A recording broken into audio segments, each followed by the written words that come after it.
Student Hindi के online class में आज हम व्याकरण पढ़ेंगे और व्याकरण में आपका टॉपिक होगा संज्ञा, जिसे हम इंग्लिश में नाउन भी कहते हैं। मेरे ख्याल से आप लोग क्लास 2 से या 3rd से संज्ञा पढ़ रहे होंगे। आपके लिए कोई नया टॉपिक नहीं है, बहुत ही आसान और बहुत ही कॉमन टॉपिक है जिसको हम बचपन से पढ़ते हैं और ये बहुत बेसिक है। जैसे कि हमारे बॉडी के लिए बैकबोन ज़रूरी है, उससे पूरा शरीर खड़ा होता है, मूवमेंट होता है। उसी तरीके से ग्रामर में, हिंदी व्याकरण में संज्ञा उतना ही इम्पॉर्टेंट होता है। तो सबसे पहले हम ये जानेंगे कि संज्ञा होता क्या है। तो किसी व्यक्ति, प्राणी, स्थान, वस्तु और भाव के नाम को संज्ञा कहते हैं। व्यक्ति में कोई भी व्यक्ति हो सकता है, महिला, पुरुष, बच्चा कोई भी हो सकता है। प्राणी में वो जानवर भी हो सकता है, पशु, पक्षी, कीट, पतंगे भी हो सकते हैं। स्थान, देश भी हो सकता है, शहर भी, गांव भी, नदी है, नहर है, कुछ भी हो सकता है, पहाड़ हो सकता है। वस्तु मतलब कोई भी वस्तु हो सकती है, कोई भी ऑब्जेक्ट हो सकता है। और भाव मतलब होता है कि जैसे कि एक गुण, दोष, अवस्था, जैसे गुण कोई अच्छाई है, बुराई है, बुढ़ापा है, सुंदरता है, तो ये सब चीज़ें होती हैं, वो भाववाचक संज्ञा होती है। तो किसी व्यक्ति, प्राणी, वस्तु, स्थान और भाव के नाम को हम संज्ञा कहते हैं। अब इसको डिस्क्राइब किया है। व्यक्ति में किसी का भी नाम आ सकता है, मोहन, राम, कृष्ण, सरदार पटेल।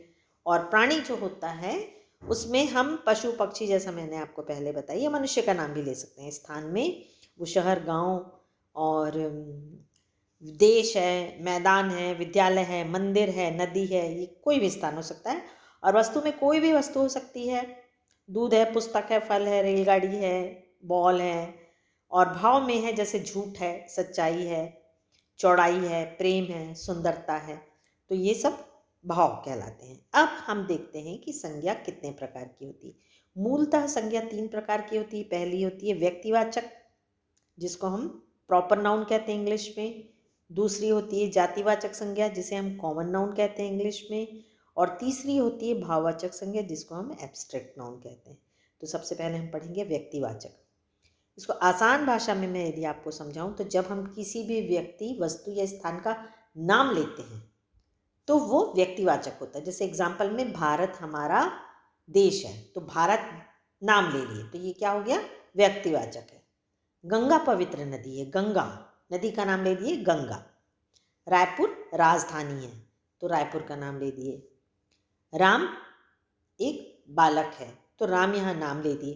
तो जब कभी हम किसी भी चीज़ का नाम लेंगे तो वो क्या हो जाएगा, व्यक्तिवाचक संज्ञा होगा।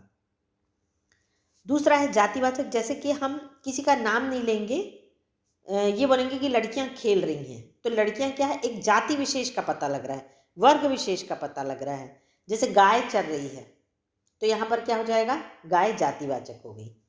शहरों में प्रदूषण बढ़ रहा है, ये शहर हो गया। अब यदि एक शहर का नाम ले लेते हम तो वो व्यक्तिवाचक होता। लेकिन जब हम किसी का नाम ना लेके कॉमन किसी क्लास, किसी चीज़ के बारे में बात करते हैं तो वो जातिवाचक होगा। जैसे नदियों में नाव तैर रही है, तो ये नदी जातिवाचक है। यदि हम इसी को गंगा नदी बोल देंगे तो क्या हो जाएगा, वो व्यक्तिवाचक हो जाएगा। तो जिस संज्ञा से किसी प्राणी, वस्तु आदि की जाति का बोध होता है उसे हम जातिवाचक संज्ञा कहते हैं। और जिस संज्ञा से किसी व्यक्ति विशेष, स्थान विशेष और वस्तु विशेष का बोध होता है उसे हम क्या कहते हैं, व्यक्तिवाचक संज्ञा कहते हैं। यहाँ जो है, जैसे हमने बोले कि मनुष्य शब्द पूरी मनुष्य जाति के लिए प्रयोग हुआ है, उसी प्रकार से चिड़िया, घोड़ा, पर्वत, पुस्तक, मंदिर, ये भी शब्द क्या है, जाति के बोधक हैं। यदि हम ये बोलेंगे कि जगन्नाथपुरी का मंदिर बहुत प्रसिद्ध है, तो ये जगन्नाथपुरी का मंदिर जो बोले हम, वो व्यक्तिवाचक होगा। यदि हम ये बोलते कि मंदिर पवित्र स्थान है, तो मंदिर क्या हो जाता है, जातिवाचक। तो आपको जातिवाचक और व्यक्तिवाचक में भेद अच्छे से समझ में आ गया होगा। अब तीसरा है भाववाचक संज्ञा, जिसको हम एब्स्ट्रैक्ट नाउन कहते हैं। इसको हम खाली महसूस कर सकते हैं। जिन संज्ञा से पदार्थ का, कोई भी वस्तु का या कोई व्यक्ति का धर्म, गुण, दोष, अवस्था, ये इनका बोध होता है उसे हम भाववाचक संज्ञा कहते हैं।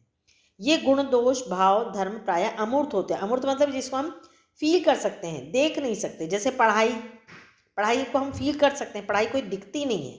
सुंदरता, बुढ़ापा, कौशल, धैर्य, लड़कपन, ये सारी चीज़ें क्या हैं, भाववाचक होगी। उसके अलावा भी 2 और संज्ञा मानी जाती हैं। मुख्य तो 3 है, लेकिन 2 संज्ञा और मानी जाती हैं, जो है समूहवाचक या समुदायवाचक, जिसको हम कलेक्टिव नाउन इंग्लिश में बोलते हैं। शायद आप इंग्लिश में पढ़े भी होंगे। तो जो संज्ञा शब्द किसी एक व्यक्ति के वाचक ना होकर समूह में होते हैं, जैसे कि कक्षा, बहुत सारे बच्चों का जो समूह होता है वो कक्षा कहलाता है। सभा, जब बहुत सारे आदमी जुड़ जाते हैं तो सभा होती है। झुंड, जब बहुत सारे पशु पक्षी का भी हो सकता है, वो मनुष्यों का भी झुंड हो सकता है। सेना, जब बहुत सारे सैनिक इकट्ठे होते हैं तो सेना होता है। चाबी का गुच्छा, फूलों का गुच्छा, तो ये सारी चीज़ें क्या होती हैं, समूहवाचक होती हैं। उसके बाद होता है आखिरी द्रव्यवाचक। द्रव्य मतलब मटेरियल नाउन जिसको हम बोलते हैं। इसमें किसी भी पदार्थ का या द्रव्य, वो लिक्विड भी हो सकता है, सॉलिड भी हो सकता है, ठोस भी हो सकता है और तरल भी हो सकता है। जैसे कि सोना, चांदी, लोहा, घी या किसी भी प्रकार का अनाज जो होता है वो द्रव्यवाचक संज्ञा में होता है।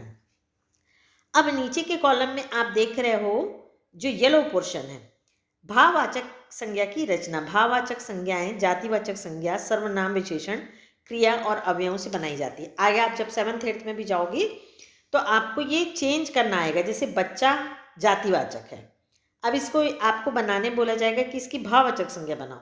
तो बच्चा से आप क्या बनाओगे, बचपन। पशु से पशुता, देव से देवत्व, नारी से नारीत्व, मनुष्य से मनुष्यता, निज से निजता, मम से ममता और पराया से परायापन, अहम से अहंकार।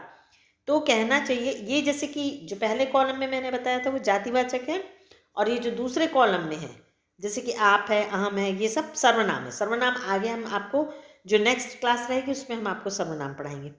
विशेषण होता है विशेषता, जिसको हम इंग्लिश में एडजेक्टिव कहते हैं। तो काला से क्या होगा, कालापन। ऊंचा से ऊंचाई, गरीब से गरीबी, सुंदर से सुंदरता, कुशल से कुशलता। और क्रिया, अब क्रिया से भी आपको भाववाचक संज्ञा बनाना है।